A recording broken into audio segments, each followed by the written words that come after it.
Ever notice similarities in the worlds of horror and science fiction? Parallels in structure, worlds, character, or theme? Well, we notice this shit all the time. We refer to them as keys, and Johnny has the keys. Johnny Has the Keys, the podcast of horror and science fiction that shapes our lives, with your hosts, David Horton and Tim Smith, lifelong friends introduced and bound by their love of the genres. And now your hosts, Tim and David.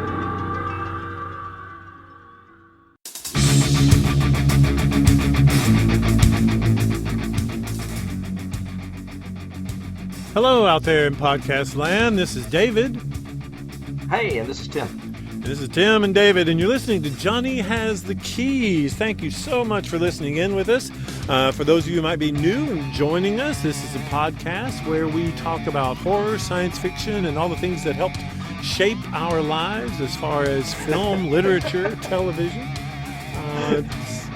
Two guys who just sit around and give their opinions, and we have lots, so we're happy to share with you. We also encourage you to share with us. So please, if you like this podcast, or even if you don't, give us a review, rate us, rank us, email us, like us on Facebook, all the other social medias. Make sure that you get in touch with us. Yeah, we welcome all of you, even the haters. Even the haters. Tim, how's it been? What have you been up to this week? What have you been doing? Anything new? Actually, things are fine. Well, I've had some work stuff and some home stuff going on, and now things are starting to calm down a little bit. So I feel like I'm back in my groove. It's sunny out, but it's extremely cold. I tried to walk the dog, and I cut that short. Mm-hmm. Oh, yeah. And, it is chilly, especially today. Today is very cold. Up here in the Smoky Mountains, it's a blustery 33 today, so it's a little chilly. Here too. Uh-huh. And it's windy too. It's really windy. Oh yeah. There's a wind warning or whatever. You know, in case you don't have your weather app out, everyone, there's a wind warning in the east. That's what I was gonna say. And now that the weather's broadcast, let's get on to the sports. Have you read or watched or seen anything this week? Did you have time to catch anything other than what we're going to talk about? Well, my new obsession, it's not quite an obsession yet. I'm obsessed with the concept, maybe not the actual production, is The Passage on Fox. Yes, I'm watching that as well. Yeah, very good. I read the book years ago. Stephen King was just raving about how good it was, so I had to pick it up. And he was right. It was a fantastic book. And then it spawned 2 sequels, which I'm not sure it warranted. But I still like them. And I'm curious to see where they're going to go with this show. If they're going to try to do 3 seasons, 1 for each book, or if they're going to try to stretch the first book into a couple of seasons, because some pretty radical stuff is going to happen in the near future. So we'll see what happens. Cool. I like the cast. Oh, yeah, I have not read the books, but I did watch the first 2 episodes. And, I like the casting a lot. The girl is good. The officer is great. I'm still kind of on the fence about it. I'm going to give it a couple more episodes. But we'll see. But, so far, so good, I guess. It's not... Yeah, I mean, if it ends up knocking our socks off, we might pull a Hill House and do it as well. But if it's only mediocre, I don't think it's going to be worth it. So Agreed. We'll see. Agreed. Because our listeners only want quality, Tim. That's the way they are. They only want the good stuff. And they're getting it in abundance. Let's see. For me, I guess my highlight of the past little while or a couple of weeks has been the new Black Mirror movie, Bandersnatch. I liked it a lot. I recommend it. It's Black Mirror is the horror sci-fi anthology, technology gone amok sort of thing. And their newest one is not part of their normal season or whatever. It's just an independent movie that is interactive. So it's like those old, choose your own adventure books where do you go into the door or do you go down the stairs? If you pick the stairs, turn to page 42. If you go through the door, turn. Go to page Yeah, we spoke 78. of this a little bit Yeah. already Yeah. last week or last So, episode. Yeah. and I'm still watching it. I just watch it over and over and see how many endings I can get. I think I'm up to 5. So it's kind of cool. Wow, Yeah. that's So impressive. it's pretty interesting the way it comes together. So I would recommend it for you too. I think you'd like it. Well, I need to get back into Black Mirror. I honestly don't think I've watched past the first season. Oh, So, missed some good stuff. um, yeah. There's one I would really recommend. Well, we'll talk about it offline, but there's one on the in the 3rd season that's awesome. That actually still scares me. I think you would love it because it's more horror than sci-fi, and it's Okay. really scary. I think. Oh, Uh, well, I may but just have to watch that today. I'll look that one up for you and let you know because it's a really, whew, it's got some good scares to it. Speaking of scare, what a segue we can come up with. Brilliant. Absolutely brilliant. We are, at least I am, I know, and I'm sure you are too. We're very excited to continue our series on The Haunting of Hill House, Shirley Jackson's novel that was turned into this essentially a mini series, or what used to be, we used to in the old days call a mini series, and now it's Yeah, it was considered inspired by. It's not really her yes, novel, but yeah, yeah, definitely inspired by. a limited series by Mike Flanagan, and we are up to episode 6, which is probably, I'll go ahead and say it right off, probably my favorite episode of the entire series, just for several reasons that we'll discuss. A brief thing about it, just kind of as a synopsis or a lead into it. This is basically, for those of you who have been listening to us and stepping through the season and the series and or have watched it already, this is essentially the visitation the night before the funeral. So this is the first time the entire family has been together, I guess we assume in years, at least since the wedding, and even all of them weren't at the wedding. But I got the impression that it was the first time the father has been with them in quite a long time. Maybe since the wedding, definitely, because we see him at the wedding, but there's definitely estrangement here. Is he the only one on the East Coast? Um, I know he's in Florida. Are they all in California besides him, though? I can't remember. no, isn't the funeral home on the East Coast as well? So that's where because Oh, you're right. Luke You're okay. You're drives right. to the house. So I'm assuming at least a state away or whatever. We need to look that up. That's a good question of where the actual funeral home is. Yeah, I think they mentioned Massachusetts actually. Now that I think about it, so I guess, well, Nell obviously was in California, and Luke was in California, and Stephen was in California. So I guess they Stephen, flew. yes. Yeah. Yeah.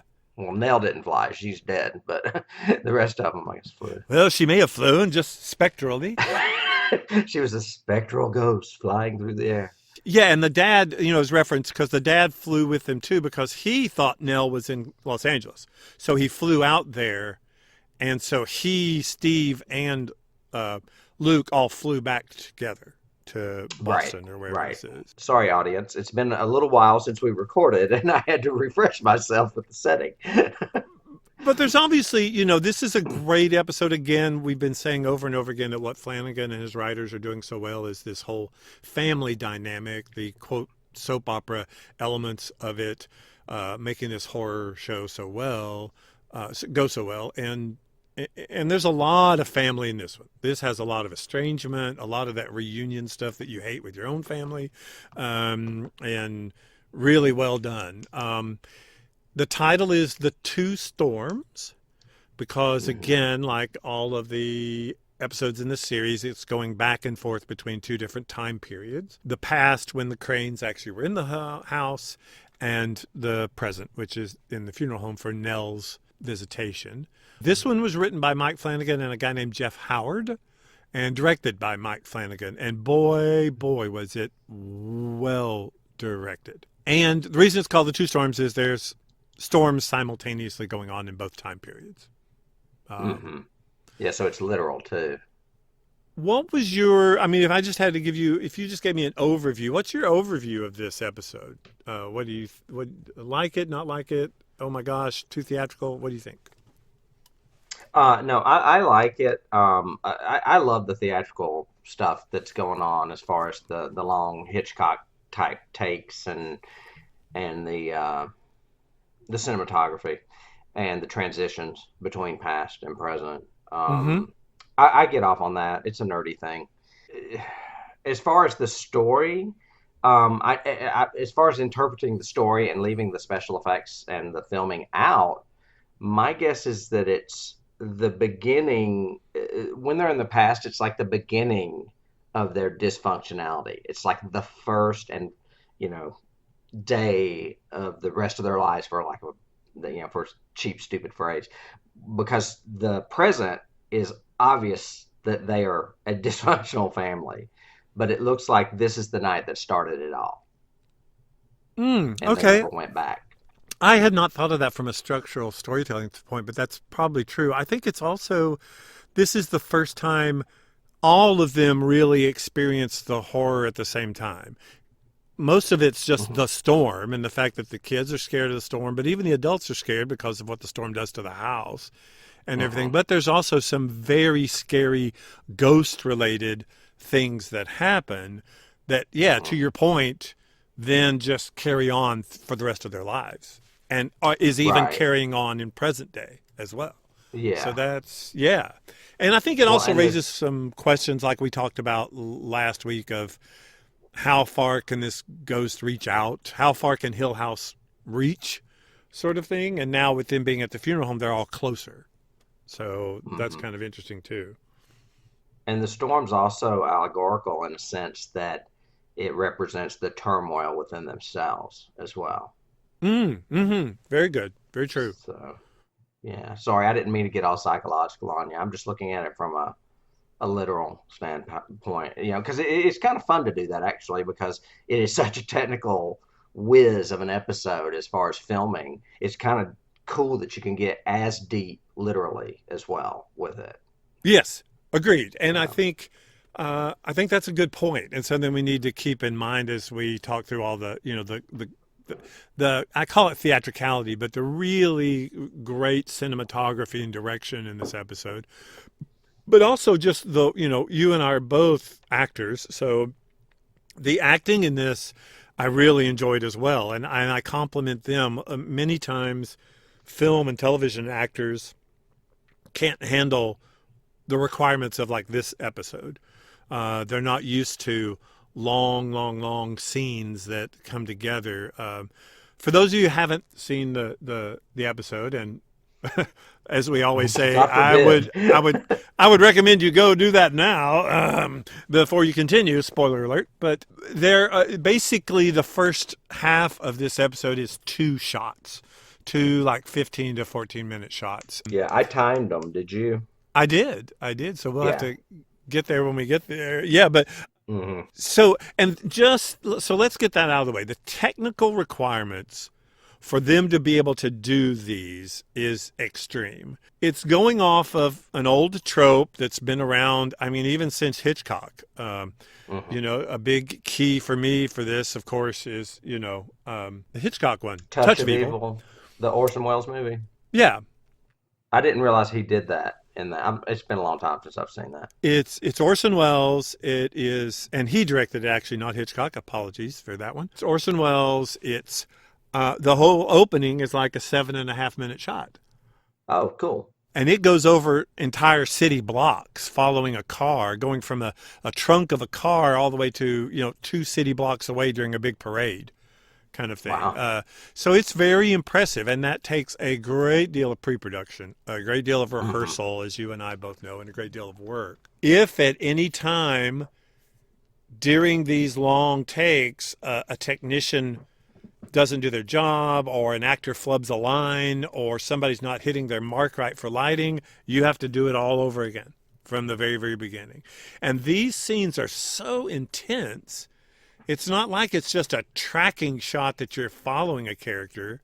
It's intense interplay between these. It's like a stage play. Two different one acts put together. To ask that much of your actors is a lot for a television series, and I really commend them. I have this note here that says at least deserves an Emmy for direction, but I really think this needs to be recognized for the amount of technical work that went into it. Because we changed POVs, we changed storytelling things. We've talked about some of the other episodes where he took it from a person's POV and or he took it from a third person where we're kind of following and we're seeing stuff that they don't see, that sort of thing. A lot of this is very personal. So it's a lot of what either going back and forth between personal POVs or personal interactions between people. And some of it is just phenomenal the way they did it and choreographed it, orchestrated it. Yeah, a lot of it's done in the transitions from past to present, where they're like walking and they're all of a sudden walking into the past, without a cut. It's Literally, amazing. which is one, Yeah. yeah, and we'll get to that when we get there. But I mean, basically, so this first act, let's call it, if we're talking about a 4-act play for this hour, we open on Nellie, kind of saying to all of us, this is going to be a Nellie episode. Here's Nellie. Remember where we were last time? We were in the mortician's room, and now suddenly she's in her coffin or in her casket, and we're in the funeral home of Shirley and her husband, and we pull back and we see Shirley coming to just touch up her hair, and Theo's in the background. And I just love Theo. She is my absolute favorite. she's great in this episode. And I've read online and heard and other things, everything else, that people didn't like her performance in this episode. And I really did. Yeah, she's awesome. I've heard more and more people say, "Oh, the fall looks really fake," and I didn't think that at all. I thought it was really good work, It looked yeah, really drunk, yeah. To me, I and thought she it looked was drunk. pretty Yeah, realistic. yeah. But she sets it all up with typical Theo-ness of saying, she doesn't look like she's sleeping. And it's just, I love her attitude all the way through it. She's evidently, She says she looks dead, doesn't she? yeah, yeah, I've got it in quotes here. She looks dead. yeah, She right. is dead. And obviously all of them, this whole episode, we examine how they all are coping and handling this. And Theo obviously is coping the way many of us would, with a little libation to help with this entire scenario happening. Shirley is coping with her normal, I'm going to stay focused and laser focused and take care of everything because I'm the best at it and no one else can do it but me kind of attitude. So we go from them, and I think instead of going scene by scene, which we really can't in this because it's There's four, only 4 basically scenes. 5 Yeah. scenes, yeah. Yeah. But we can do highlights, like you said. One of the highlights was she looks dead. I liked Shirley's line of highlighting lines. I like Shirley's line of most of what people say at funerals is wishes. I thought that was a cool literary line Mm-hmm. and kind of interesting.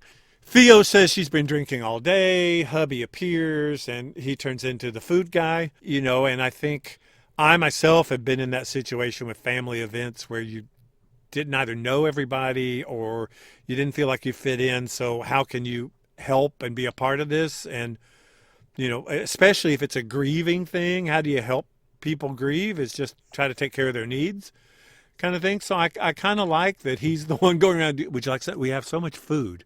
Would you like something? No drink? Could I get you something? Yeah, his name's Kevin, isn't it? Yes. Yeah. Yeah. And I think this is also, again, back to that, his writing and telling a family story. I think that's how spouses deal with when your spouse has had a tragedy. How do you deal with it? What do you do other than say, "I'm here for you"? It's awkward. Yeah, It's always awkward. that should be the subtitle of this episode. It's awkward because Yeah. the whole thing is awkward. See, I have another line here. Shirley and Theo are still talking, and they end up talking about Luke. And Theo makes the great line, yeah, he flies across the country to puke on his dead sister. So that's just so scathing, Mm-hmm. They talk about Dad, and one of the lines I have for that is, I love the whole sequence about, has he ever even been here before? I think he was once. I'm trying to remember. I don't remember. they're that disconnected from their dad that they don't even remember if he's ever been in this building before, which is sad that there's that much estrangement going on. But obviously there is. I've got you're gonna have to remind me. I Yeah. wrote, "What is up with Steven's weirdness?" And then I've got in quotes, "detective." Did he call someone a detective? No, yeah, yeah, yeah, yeah. So the doorbell rings and Stephen and Luke come in. No dad, and even Shirley even has the line, "Please, Luke, don't fuck this up." Right before they Hmm. see him, you know. But Right. anyway, the brothers arrive. I noticed one thing that Theo won't hug Steve, and he even makes a throwaway comment about, "Oh, you're still doing that thing, huh?" Whatever, Hmm. which is kind of cool. But you know, we kept thinking that Luke was going to, because we focus on Luke, obviously, so we know that he's going to approach the coffin, but he doesn't. He kind of like says, "I can't do this." He bails.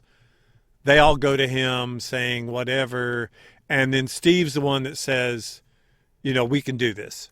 I love that initial shot of Luke Oh when he's yeah, just staring. That is awesome. It's very uncomfortable. I mean, it's a lot of things. It's right. sad. It's uncomfortable. It's like you feel for him, and he just is like frozen, just Mm-hmm. staring down the corridor or the aisle toward the coffin. Yeah, he can't even walk down the rest of the aisle. He's just so, Hmm. yeah, I He's love that. just petrified. Yeah. They do make a comment while Steve is trying to console Luke and say, "Hey, we can do this." Theo makes a comment about "Where's your wife?" or whatever, and they kind of get into that thing. But so anyway, so Steve and Luke both go together, but instead of having the reaction I expected on Luke, Luke actually is fairly calm about it. Steve's the one that freaks out. And that's where he says the detective line. He goes, "Oh, yep, she's dead. Yes, sir, detective. No vital Hmm. sign." Oh, however, he says that. He says the line about, "Yep, a positive identification, detective," that sort of thing. Yeah. It's what is with that? He's just acting weird.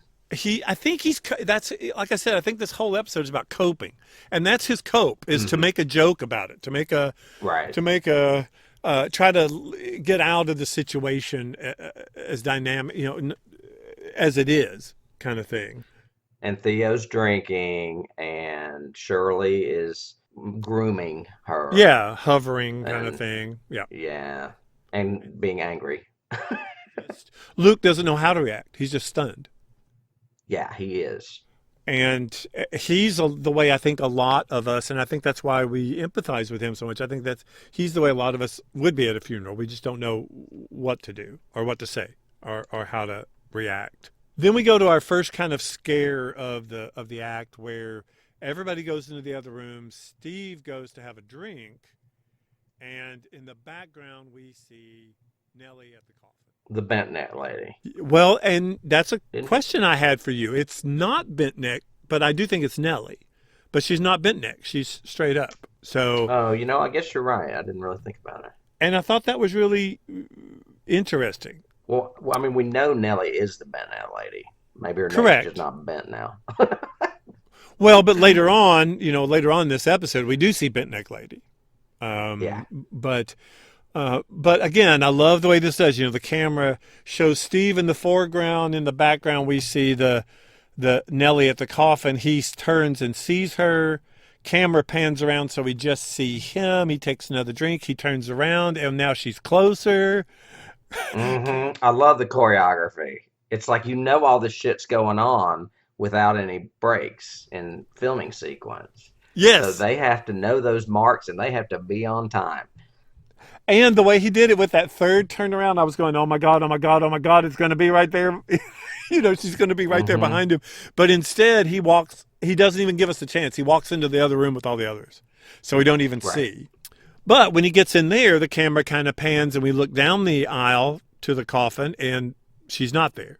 This is where we get the first fight, I think, of the night, which is where Luke's saying it's not a suicide, and Steve's sticking to his guns about the whole family's crazy, and Luke says, "No, we're not. I don't think it was a suicide." Then we get the kind of levity of Steve saying that he and Luke rode first class, but Dad was in coach, kind of thing. Hmm. And the doorbell rings, and now we see Hugh, the dad. And one of my favorite shots in this whole act was when he first sees them and the way they did that. Because the camera shows all of the adults sitting there or standing there, and they're all nervous because the doorbell rang. Hubby, Kevin, goes to get the door. The camera pans around. We see Kevin and Hugh talk. Hugh looks and sees them for the first time, the family. The camera pans around, and it's just the kids. That is the best shot. I loved it. That 360 was so great, and you saw all of them. And then it pans back around, shows his face. He says a line, keeps going a 360, and now suddenly it's all the adults. So even that choreo, from a production angle, those 5 people had to come in and out of those positions in the few seconds that camera spun around. How are they not tripping over each other and stuff? Yeah, or diving behind the camera or whatever, Or pews or whatever, it's there to hide. Yeah. And take the technical away, the storytelling of that to me, I thought was beautiful. Of Hugh seeing the family all together again for the first time, and they're all the kids. The way he remembers them, the way when they were innocent, and the way he's tried to protect them all of these years and everything. It's just, I thought that was so good. Shirley approaches and hugs. She's the one that makes the first move because she's the surrogate mom, of course. Before you get into that, right before the dad comes in, I've got a note that Luke says her neck. I'm guessing it's when they told him how she died. And he must say her neck. And you remember he's been rubbing his neck, for several episodes, and now he's realizing, that she died from a broken neck. And True. That's why he's feeling it, the twin thing. Yes. But I thought that was something of importance that I saw earlier before the dad came in. No, I completely agree with that. I think it's very true. Yeah. Sorry, I derailed you. No, it bodes a question. Do you think, because I always interpreted when he says, no, it's not, in the episode before, and we get the feeling that he has a clue that it wasn't a suicide, because he even mentions it here. But his coldness, his aching limbs, his hurt neck, all of that was because he was essentially feeling her as she went into rigor, as she died, all of that. The twin thing. Right. Well, and he even says at the end of an episode, no, it wasn't. Right. About the suicide. Yeah. So, yeah, I think this is reinforcing that again, the fact that, if anybody would know, he would, because he had a direct psychic connection with her, kind of thing. Yeah, the twin thing. Oh, and I've got 2 quotes here for this next little sequence, which is Shirley makes fun of Kevin because she says Kevin's coping mechanism, he turns into a waiter. I love that. Which was great. Yeah. And then Hugh's line over his shoulder, he says, "Look at them, they're all grown up." And that's the first kind of, we go, what? That's weird. What? What's he doing? Yeah, it's so funny that you mentioned both of those because I wrote both of those down too. Yeah, so obviously they were impactful for both of us. Yeah. It's like, who's he talking to? Yeah. And then Hugh goes to see his daughter, and naturally he sees Nellie as a child. And they all kind of approach, and I love the fact that they're all not cloistered together like a little clump. They all have their own distance, not only from the casket, but from each other down the aisleway. And the way he's framed it, the camera shows Nellie, pans around, shows Dad. He looks down and talks about how pretty she is. We see the whole family in the background. And in the very, very back of the room is Bentnick Lady. Yeah. So Nellie is actually there watching her family look at her body, kind of thing. Right. Really cool. Really neat. Another, the second thing I wrote down, second scare. So that's kind of the second creep out in this episode. And mind you, no camera cuts yet. No, this is not all at all. Choreographed still. So then we get into our first transition or getting ready for it, which is what you mentioned. And Hugh says, I need to go to the bathroom. He goes down the hallway. goes down the hallway of the funeral home, and suddenly it turns into the hallway upstairs at the house. Right. And us from a technical perspective, we knew that they had to build those two sets together. Right. So they had to build those sets and give them each their own unique lightning effects in the background and scenic and lighting and everything. I went, that is so cool. Yeah. And the chandelier falls. And the chandelier in actual Hill House falling is the cut. That's the Right. first cut we've had. And Yeah. I have that 14 minutes and 58 seconds. What do you have that as? Oh, I have 15 and 40. Oh, okay. Maybe That's mine weird. should have said 1540. Okay. But I yeah, don't know. so that was, a very strong, great opening all the way up to that. Hmm. So structurally, then now we're back in time. We're back with all the kids. Go And ahead. my next note is "Bet neck lady!" Exclamation point. I'm like, I can't remember what it was. She must be there somewhere. She might be. I don't remember seeing her in the children's sequence. And then I've got hand holding. Damn it! I need to make more conclusive notes. Well, they Um, handhold. That comes when she has Theo take care of Nellie, and she holds her right, hand. Says, "Hold your sister's hand," right, and right, and that's a direct link to the original Shirley Jackson novel again, hmm where they're hand. Yeah, well, we'll get to it. We'll get to it. yeah, basically, this whole sequence is how does the family react to this huge storm that is buffeting the house, and it first creates the chandelier to fall. Then, so they all kind of gather together. It's all scary. My room's freezing cold. It starts to hail. The parents are really concerned about naturally the house that they're trying to to flip, and now it's being bombarded by this storm. Right. Shirley's room upstairs gets the window breaks out, the power goes out. Oh, here's my note. So the power goes out, everybody's scared. The dad goes to get flashlights. We follow Nellie as she walks around the staircase because she kind of gets separated from everybody, which is kind of interesting because later on she's going to get really separated. But she Right. kind of gets separated from everybody, and in the other room, she sees Bent Neck Lady during a huge That thunder must be why I crash. have Bent Net Lady. Bent Yeah. Net Lady. Yeah. And she Okay. starts screaming, Bent Neck Lady. And that's why Olivia comes and picks her up and takes her in the other room and says, Here, hold your sister's hand.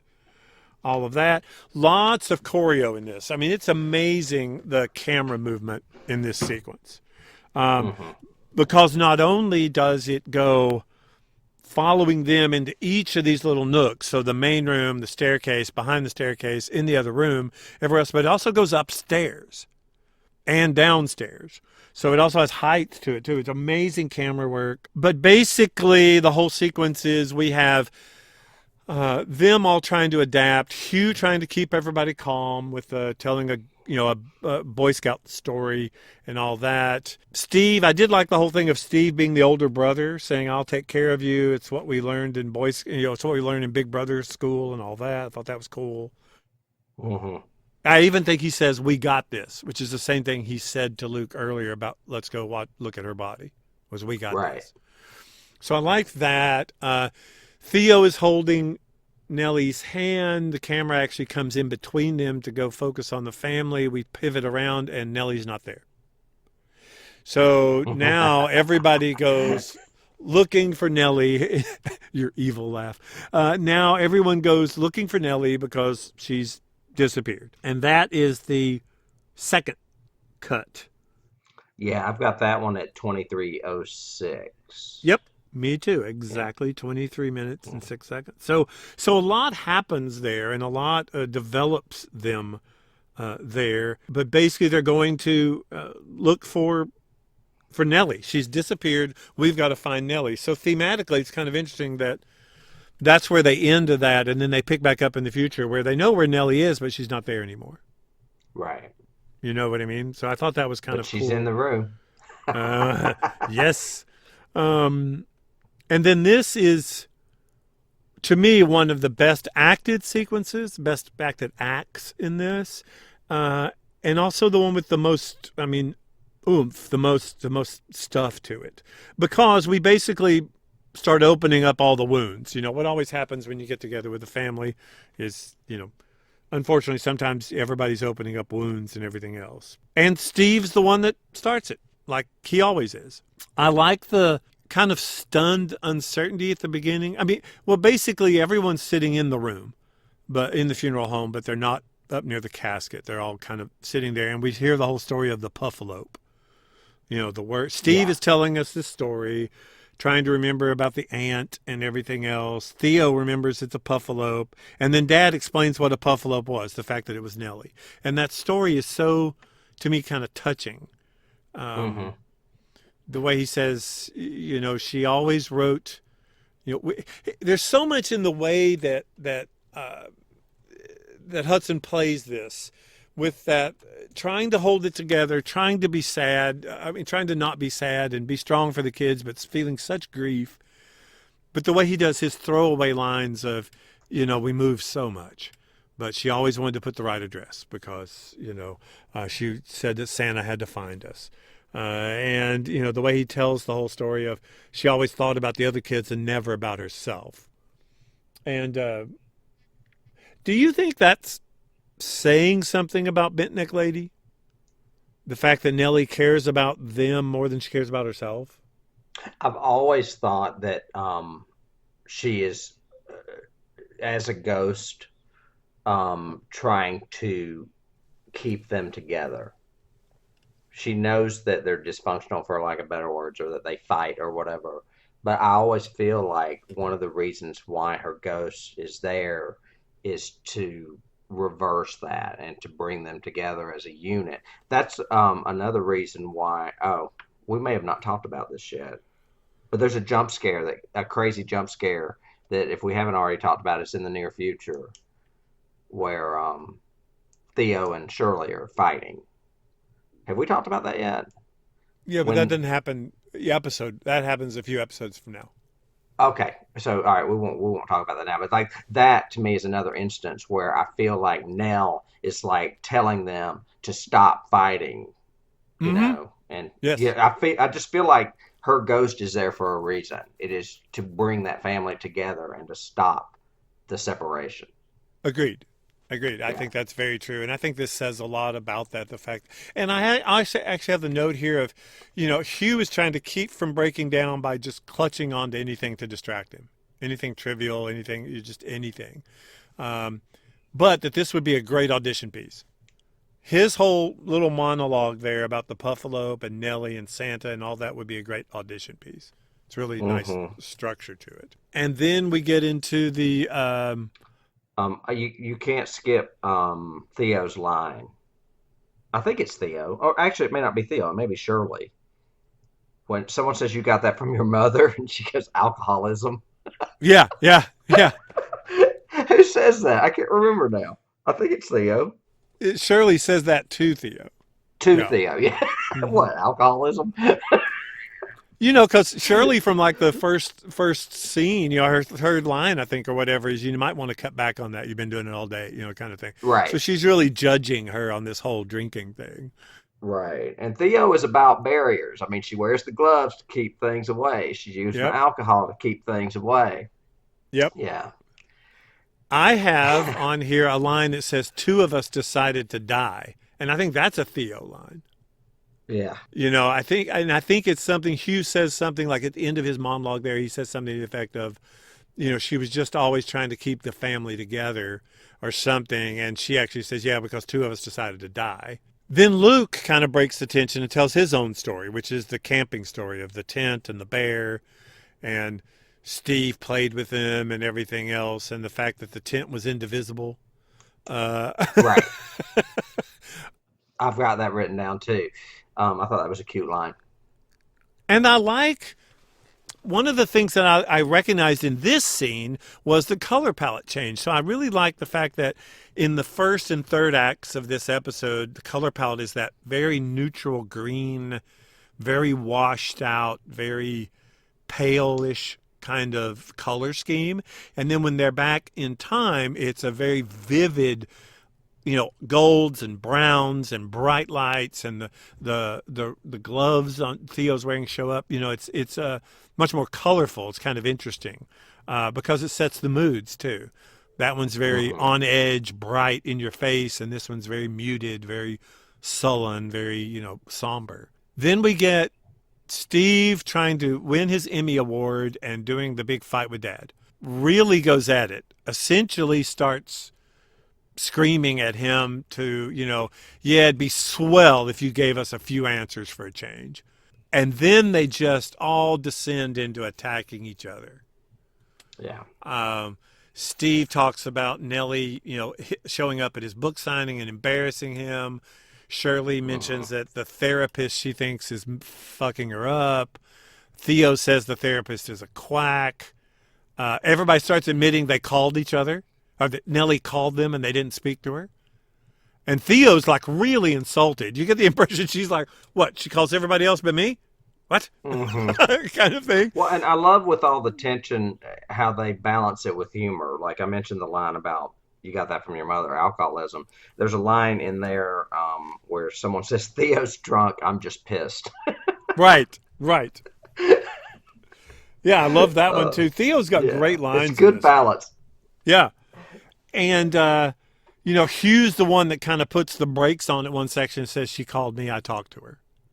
And everybody's like, what? And actually talked to her, blah, blah, blah. And he's the one that then transitions into Steve with the whole, she said the bent neck lady was back. And that just triggers Steve all over the place. He goes into the whole thing about it's hereditary, it's mental illness. Right in the middle of him talking about mental illness, Hugh starts talking over his shoulder.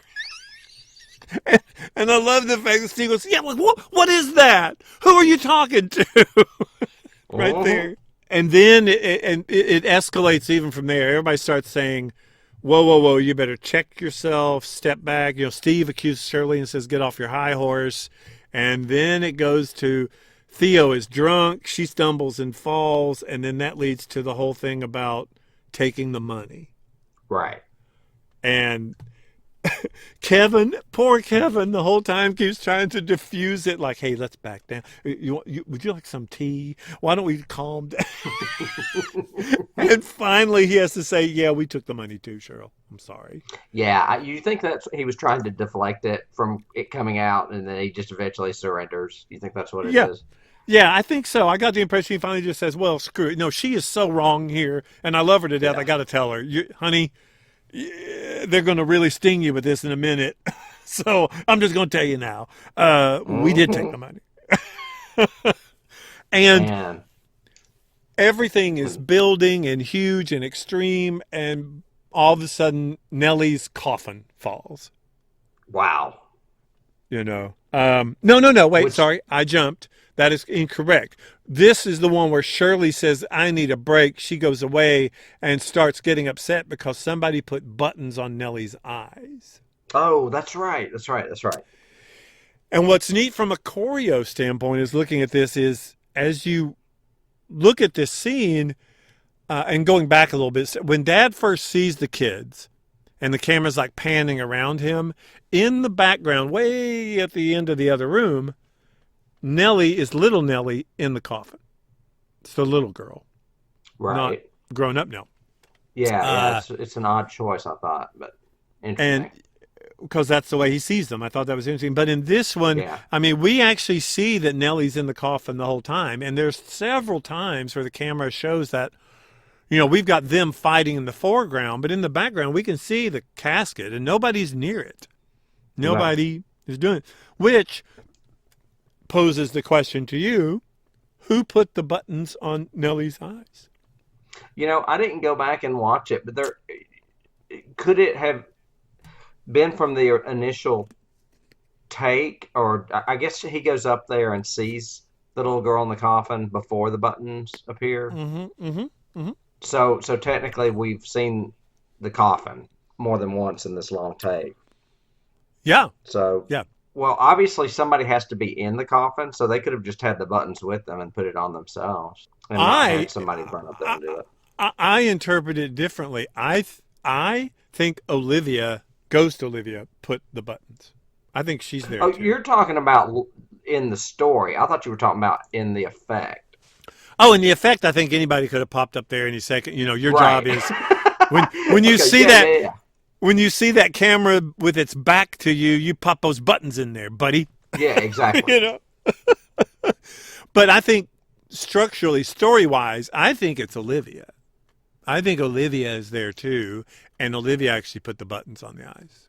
Yeah, because doesn't Olivia s- she may not say it literally, but she definitely has a discussion with Shirley when that kitten dies about death. So Uh she's huh. used to discussing death and preparations and things with the kids. So maybe it was Olivia. Yeah, and It would make sense. Olivia's nickname for Nellie was Button Oh yeah, and because also there's only two ghosts, so it had to be her. yeah, that's what I think. I mean, I think Yeah. I don't think Nellie would do it. It doesn't make No. sense that Nellie would do it, but it does make sense Olivia would do it and say, "This is my little Button, and by the way, don't you guys want to come and investigate or something?" I think she is reaching out, but it's not a scare reach out. It's like an A intrigue. distraction. I'm gonna give you a puzzle. I'm gonna give you a mystery kind of thing. Yeah. There's also the fact that Luke had her count buttons. Yeah.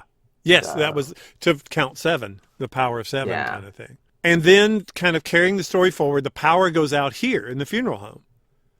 The power goes out. We're still in My the worst same, nightmare. yeah, we're still in the same shot. Everybody leaves to go do something. They're either checking the breaker or they're going to check outside and see what's, if it's the storm or what caused. Obviously, it's the storm, but how did it cause it? Shirley mentions we got a backup generator in the basement. Why isn't it coming on? All that, and they leave Hugh alone. And Hugh turns around and sees Bent Isn't Neck that Lady. lady? Yeah, Yay. and unlike what most of us intelligent people would do, he follows her. Yeah. And by following her around, he turns the corner, and now suddenly, again, he's back in Hill House. And it's a cut. I've got that's a cut. And that is the next cut. We cut Yeah. from Hugh in present day to young Hugh back in the past looking for Nell. Right. So kind of picks up right where we left off in the past, but now we're in a new scene. And I have that one at 17 minutes. What do you have that one at? I didn't count the minutes. I just got it at 40 minutes and 28 seconds. And the last Yeah, one was at 23 minutes. So yeah, yeah, yeah. So 17 that's for the sure. same way. I've got 40:28 was that cut. Yeah, because the next two cuts are a little bit shorter. Yes, well, the next one is shorter, and then we get into actually multi cuts for the end. He doesn't do the Yeah, last act as a full shot. right. Yeah, I Were had that you? at 40:26, and now we're into essentially Act 4. Yes, which is back in time. So Hugh and Yeah, so Olivia. I've got Nell is back. Oh, that must mean she's back. She disappeared. Yeah, but not Because yeah, because then we have we have I'm sure what is your favorite sequence, which is the whole searching upstairs for Nellie, and it's just Hugh and Olivia. They basically leave the kids downstairs and they go upstairs searching with their flashlights. Olivia goes first, and then Hugh comes up. Um, oh yeah, yeah, yeah. That's a really weird sequence. It's kind of it just reminded me of a key. okay, I uh, think it's very. It's one of it's like Welcome Back to Horror again, kind of thing for me. This whole sequence because it has some of the greatest in the background scares and some of the cool chilling scares in the front. Um, but I do think literarily it says a bunch too because we're acknowledging now that Olivia is seeing ghosts. She sees other things. yeah, Sometimes she doesn't, but she's sometimes she does. she's in Um, touch with the house. yes, because the sequence. I mean, I've got it written down. The sequence is she goes into Shirley's room. The statues behind outside the room change from when she goes in to when she comes out.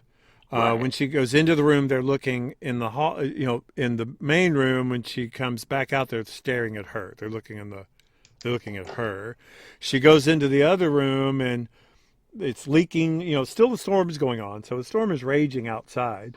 And she goes to close the chimney flue, and old lady is on the bed. I forgot her name, but the old lady Yeah. is on the bed. She hears the doorknob across the hall and sees a little boy in a wheelchair come out and go past her down the hallway. And then Hugh appears. He's looking for Nellie and Olivia, and Olivia's not there where we just saw her a second ago. Just her flashlight is there, and she's not there. So now he has to go searching for her. And I have a question here, and I don't know where it came from. It's kind of weird, but it says, is that really Olivia Hugh is chasing? I don't.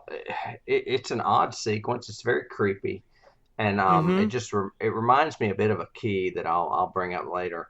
I don't know. Is it the house fucking with him? Well, I definitely think it's messing with both of them. Yeah. Because because basically we follow Olivia. She does this thing in the hallway. She disappears. We follow Hugh. Hugh's trying to find her. He keeps seeing her at other ends of the house and chasing her. And like turning Uh, corners and going through doorways and stuff. Yeah. Yeah. right. So is that really her, or is she in some kind of limbo, or what? Whatever. I don't know, but it's And I definitely don't the think we see house's her influence. face. I think it's just her silhouette and her hair, maybe. I don't recall if we see her face. A couple of times we see the face, but not. Do we? But Okay. it's always just fleeting. He's chasing after her. He goes down the hallway at one point, the far hallway on the left, the one that we know at the end of that hallway is the red room, yet the red room isn't there. I thought that was kind of interesting. Mm-hmm. And then all of the windows on the side of the house explode. Yeah, that's pretty dramatic. And again, from a technical perspective, all this is now we're into a lot of practical effects Mm-hmm. because that had to be timed and done pretty well. Mm-hmm. He sees her in front of the window at one point in the hallway, and the whole window blows out with her in it. He looks back up and she's not there, which to me, again, that was the weird sequence to me, because I was going, okay, did Hugh think he really saw her, or does he not see her? Is he going to admit that there's a ghost, or is he not going to admit it? It was weird that his reaction to it was just like, oh, and now she's down the hallway. Hi, Liv, how are you? Where you been? She goes, I was having a crazy dream or whatever. It seems like he would go, yeah, I was too, because I just saw you in the hallway with the window blew out. Right. But he didn't. Instead, they treated it just kind of normal, which I thought was weird. He didn't mention, oh, I saw you at the window and the whole window blew out, but then you weren't there. He doesn't mention, Mm-hmm. I went down, I'm rebuilding this house, so I pretty much know the whole thing. And I went down one hallway, and the door that we've been trying to get in for the past few weeks wasn't even there. He doesn't even mention it. So anyway, I just thought that Mm-hmm. was kind of some odd writing, but um, Do you think, and this is a long shot, but do you think that that sequence where he keeps following her and seeing her like at the end of the hallway and he keeps following her, do you think that's kind of a play on the fact that they're doing that with this episode, the long continuous shots into different scenes? could be, yeah, that Yeah, we're because doing that POV again of just one yeah, person kind of thing. yeah, because I'm Yeah. not really sure why it's there. I mean, it's creepy, it's weird, it's strange, but I'm really not sure why they did that. Well, I think You know. structurally, it's again, I think literarily, it's showing us that Liv is very in tune with this. This house is taking over Liv's perceptions. Oh, so for it's kind of Uh, metaphorical then. Okay, I could see that. Yeah, to the point that, and I think it's emphasizing with 2 points. It's emphasizing the fact that because she literally does see the little kid in the wheelchair. And so, as we see it too. So that's definitely she's seeing a ghost. She Right. actually, I think, says, when she's talking with Nell earlier in the scene before this, she actually says, I see things too. Because she's talking about being sensitive and all that. And she says she sees things. So she's basically joined the ghost already before she dies. She's already part of the party. Oh yeah, she's definitely been influenced by it and seeing. I think that, and also the fact that they're searching for Nell, who has disappeared, Hmm. emphasizing later on in episodes that we'll talk about as we get to them, but the fact that one of the big motivators of the house for Olivia is uh, her children and Hmm. protecting her children, kind of thing. So I think that's kind of cool. It was ironic. I have this note here. It was interesting. I was thinking, wow, they built this entire set, connected to the funeral home set, but also, is this set two level? Is this on an upper level or a lower level? And suddenly the kids scream, they go running downstairs, and the camera goes to the middle and goes downstairs. I went, okay, yeah, so yeah, they built this on a second level. Hmm. This entire thing is a two-story set. Yeah. I was going to mention the kids screaming. I always love it when kids scream. But we're not talking about personal wishes here, Tim. We're talking anyway. Yeah, I But don't mean that as a torture aspect, but it's always great in a horror movie when you hear children screaming. It's yeah, like, well, that's oh, true. something bad is happening. Something really bad must be happening. Yeah. Um, and then I thought it was cool because we're still focused on Hugh and kind of his point of view. He turns his flashlight around. We see nothing. He spins around again, and standing there is Nellie. Yeah, Nell's back. That's where I Yeah. had that. Okay. Um, and I have that fourth section at 46:40. Yeah, I've got So 4650. Close enough. so basically 6.5 minutes or so is that whole Yeah. scene there. Um, and then we're cut and we're suddenly back in modern day at the funeral home. Power's still out. I liked this scene here between Luke and Hugh because Luke's got a lighter, which I guess a junkie, a former junkie might always keep on him kind of thing. But I liked the fact that everybody's that Luke actually asked the question. He asked the question I ask you. He goes, okay, so who put the buttons on Nellie's eyes? Because he's taking them off. And he Hmm. actually says, who put these here? And Hugh has that great line about, well, if I'm being honest, none of us. And Luke says, so you think Bentnick lady was here the whole time? And he says, yes. And I thought that was just so cool that they're both saying, yeah, son, I believe you. I admit it. And I really liked that. But then Luke says, okay, so who did then? If that or something like that, because I wrote out, Hugh says the line, it's complicated. Again, because I don't think he wants to say exactly what happened. Shirley comes in saying, I don't know what's wrong because the rest of the block has power, so this is just us. Luke wants Dad to tell everybody about the ghost and everything else, or at least what happened. And Steve actually wants to know what actually happened. So how did you hear about Nellie being killed? And Hugh is kind of defensive.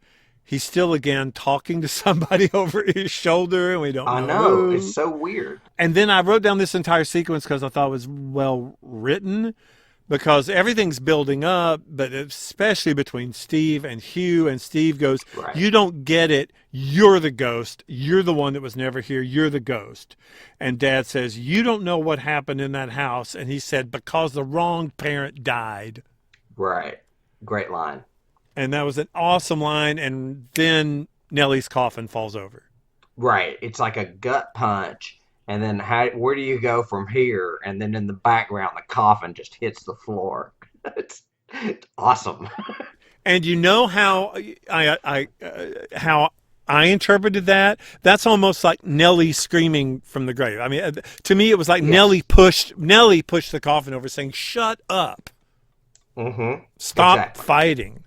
You know, The same with that one that comes in the future that we'll talk about on another episode. I yeah, think yeah, it's yeah, the yeah. same thing. Yeah. I agree. I think this is her saying, "Quit it." Yeah. Stop fighting. And I have that. I have, Tim, why do you think the coffin fell? I think it was Nellie. We're on the same wavelength for sure. And right there, you have the first cut that's in the middle of a scene.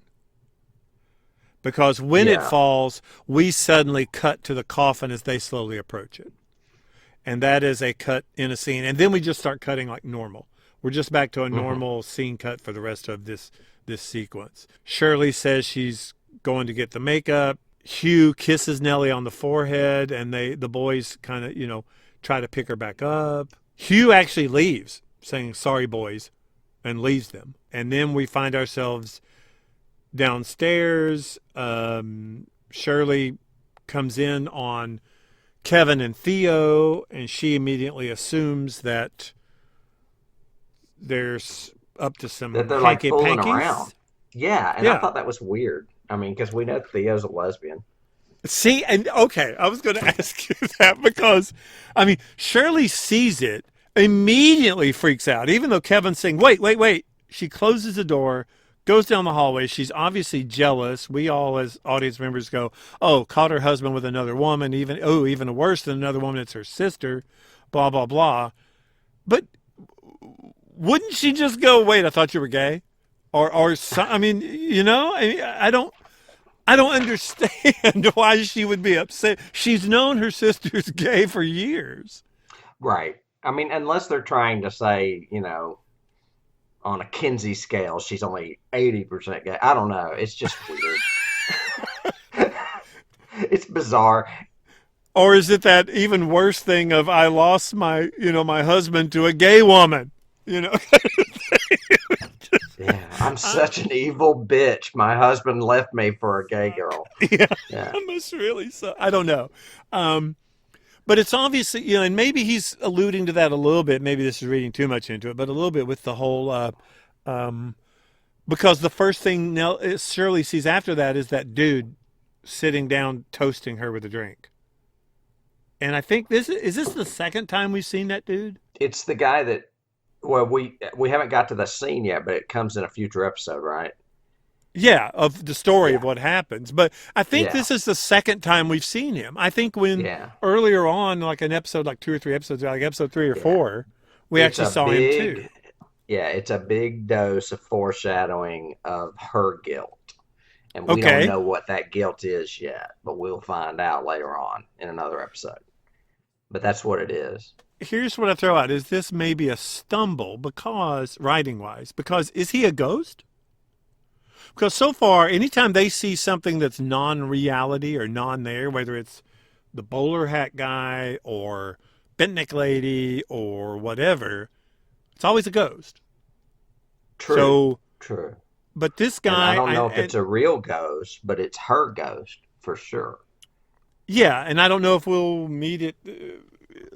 Maybe we'll find out in a later episode. But I posit that question: is he a ghost? If not, why is Shirley seeing him other than just a guilt-ridden, whatever? I think it's Um, foreshadowing of guilt manifested, but I also think that she's the only one that would see him because no one else would know him.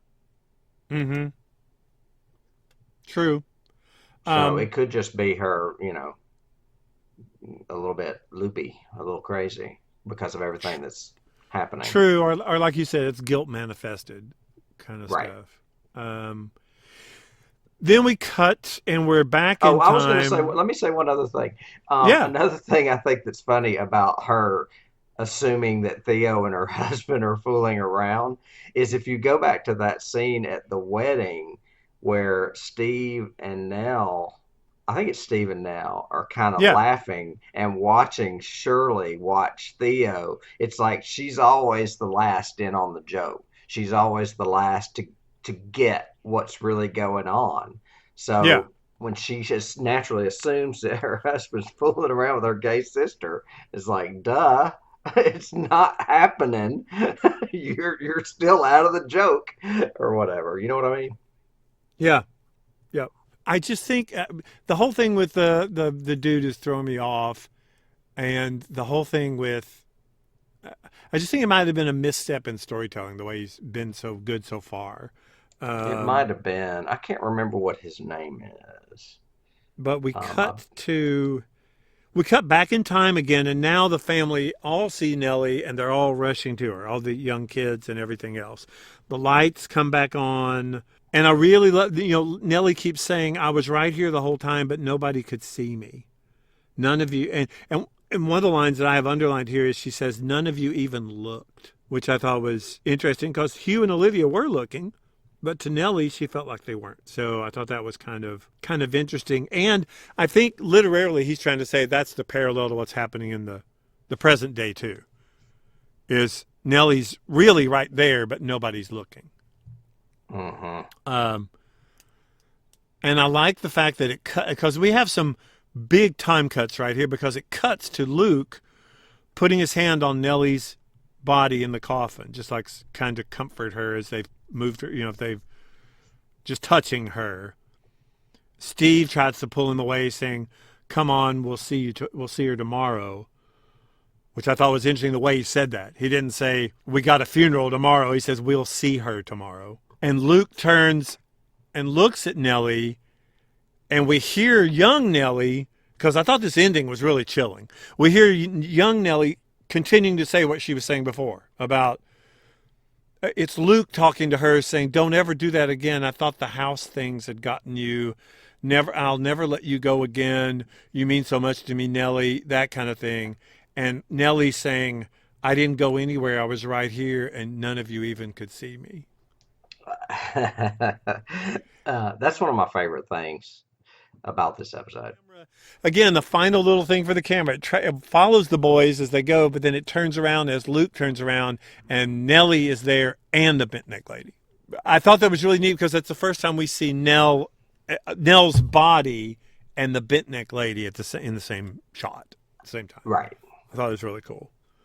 Yeah, I love the whole profundity, is that the word?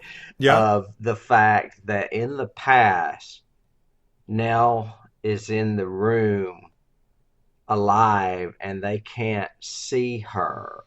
And Mm-hmm. in the present, she is in the room the entire time as well. But obviously she's dead, so she's not really there.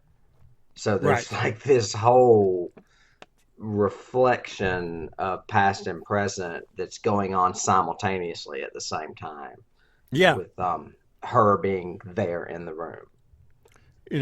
Or is she literally there? I mean, manipulate the coffin, put buttons on the eyes. Are the ghosts really able to manipulate? These aren't just figments. These are practical, spectral creatures or whatever kind of thing. Right.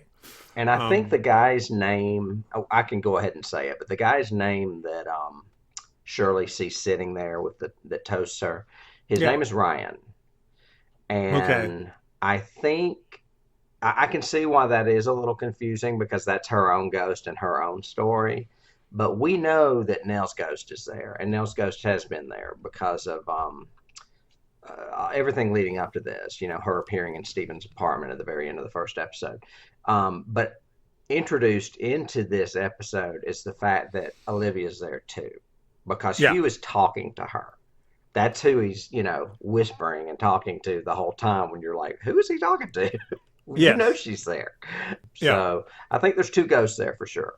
But we really don't know that until I think the next episode when we actually see him talk to her on camera, because we don't Well, and see you that may in be this. right. He just keeps talking over his shoulder on this one. Because Steve goes, "I mean, what is it? Who are you talking to? Mental illness." I mean, poor Steve. It's been his excuse for everything the whole time. The whole family's just crazy. We're all just crazy. And we say to you, Steve, whose family isn't really? I mean, come on. Um, I don't know. I mean, everyone's got their problems, but this family is fucked up, and yeah, it's. yeah, I mean, obviously there's some external reasons as well, but they're fucked up totally, internally too. totally. Cool. So again, I go back to what we said at the beginning, which is this is probably my favorite episode of this series. I love the performances in it. I like the writing. I like the scares. The comedy is kind of trying to break the tension every now and then. And I just really enjoyed it the most. And I don't have a lot. Again, I don't have a lot of keys for this. I Oh, I've have got some. I have one that I have is literally the movie Ghost, and the fact that the thing in Ghost was her to try to see if he could manipulate reality really and do so with the penny and all that crap romantically. But in this one, obviously that was the key to me, because obviously in this one they can manipulate reality. They can put buttons on eyes. They can move the casket. They can cut power. So the ghosts can interact with the human world in some way. Hmm. So Yeah, that I was a haven't seen that that was a key. movie since it came out, so I barely remember it. But I Right. know what you're talking about. Before we move on to some of the keys that I have, I had one last thing. When the last cut is at 52:59 and it's to the past, and I've got Bent Neck Lady quote, "Nobody could see me." Right. Did you mention that? I don't, or did we Yeah, skip over because it? the very last shot is us hearing little bitty baby Nell say, "I was here the whole time, but nobody could see me," while Luke looks at the coffin, seeing Bent Neck Lady. Right, that's it. Okay, So it's okay. kind of like go literally ghost from the past, voice from the past, Hmm. saying that, and obviously we're meant to think that this was a Luke literally feeling or hearing that kind of thing. Okay. Yeah, I just didn't know if we had missed that. Okay. Go ahead with a couple of years, and then I've got some technical keys, but not really great Well, I would say story the keys. biggest technical key you have is probably the same one I Yes. have. So do you want to go or do you want me to? No, you go. You go. I would say Alfred Hitchcock's Rope. Yep. That movie, was shot in like four scenes, wasn't it? Yes. I Yes. haven't seen it in forever. Yeah, it was But shot with four scenes that had actually almost imperceptible cuts. It had like somebody walking in front of the lens and it gets black for a second. And he actually took a cut there, but we can't really totally tell. mhm. Um, yeah. And then the whole disappearance of Nell in the past reminded me of Poltergeist with Carol Ann disappearing and them all Oh, trying to yeah. find her in the house. Yeah, yeah, yeah. Yeah, that was a big one for me. Probably the biggest now that I think about it. But I do have a few others. One that I jotted down while we were talking is when you were talking about Hugh following Olivia, and how it seems like it's an endless hallway, and he keeps making turns and following her. Hmm. That reminded me of the Blair Witch Project a little bit. That ending where the Oh, standing in woman, the corner yeah, kind of yeah, that's thing. exactly what it reminded me of. I don't know if it's just, I don't know. I've only seen that movie once, so I don't know. For some reason, it stuck out to me though. Okay, that's interesting. Did you have others? Well, one you'll like is several people have done this whole one take shot sort of thing for feature films. We mentioned that Orson Welles did it. Rope was done that. Did you know that there was an X Files episode that's like that? If you tell me what it is, I'll probably remember. I would have to look it up. I don't know the name of it, but I remember it was a Bermuda Triangle episode. But it was Okay. done in long, long, long takes, really, similar to this, one take Something tells shots. me it wasn't very good. It was, well, yeah. I don't remember it standing Because usually, out. if it's an X Files episode that's good, I'll remember it. Right. So I might not have remembered that one. And they had their share of clunkers. Children of Men has a great one, which is actually a huge, huge, huge battle car chase that's all done with one take. But the camera's like essentially inside a car and it actually spins around so you can see the driver, the passengers, people shooting at you from the back. Everything is huge. It's really a cool shot. I've got that one. And then, of course, Gravity, the opening of Gravity is all one like 14-minute take, I think, the whole beginning of that one. Yeah. But several people have done this technique before. It tends to be more of almost to me, a gimmick. Now, yeah. It's almost usually as an establishing shot. People do it in probably the beginning shot of the movie to kind of, or they hide it. They do it in such a cool way that you actually didn't realize. Oh my God, that was all one take. We're basically three stories up and around the corner, and I didn't realize that camera hasn't cut yet.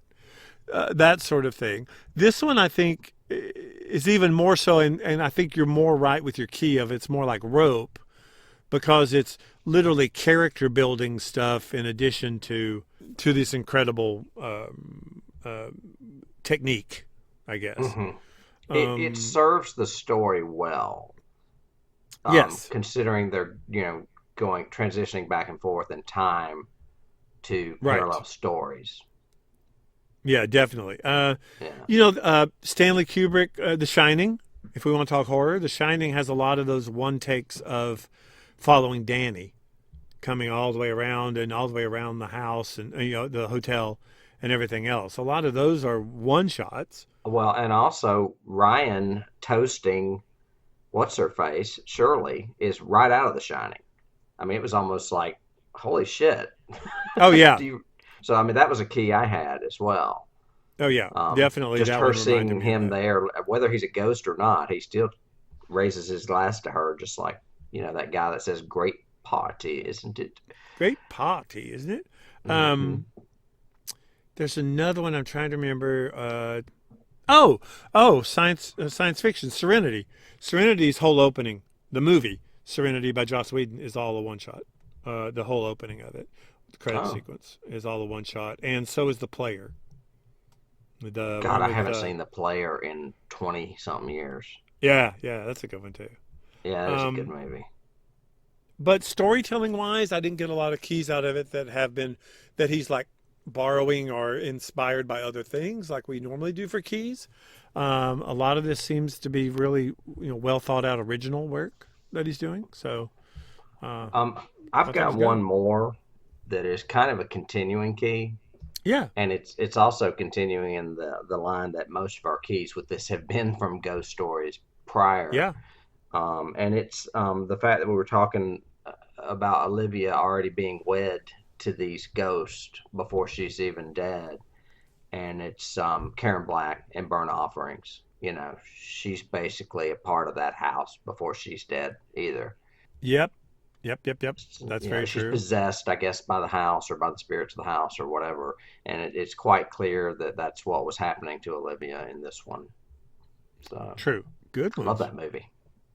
Excellent. I need to watch Yeah, that again. Burn off. I haven't watched that in forever. That would be a good one yeah. to pick up. It's got a great cast. I mean, Betty Davis, Oliver Reed, and Karen Black. Where could you go wrong? Of course. Right. So, dear listeners, Tim and I both like this episode. We are excited to be into the second half of the Haunting of Hill House series. But let us know what you think. Email us. Let us know. You can email on the website and let us know what you think. It's either Tim or David at Johnny Has the Keys, and we'll be glad to. Maybe we'll even read some of them and get some reactions, Tim. Actually, I would probably respond, maybe even. What? No. I Um, would respond. Don't put pennies on your eyes. No, and next week the plot gets a thickening as we actually go to the funeral for Nellie, and even more spooky, scary, great stuff happens. So Very spooky. yeah, again, thank you so much for listening to us. Like us, friend us, Facebook us. Please give us Check good out our reviews and blog. rating. Yes, Check out our blog too. It's on our website. and we'll see you next time for Johnny Has the Keys. All right. See you, folks.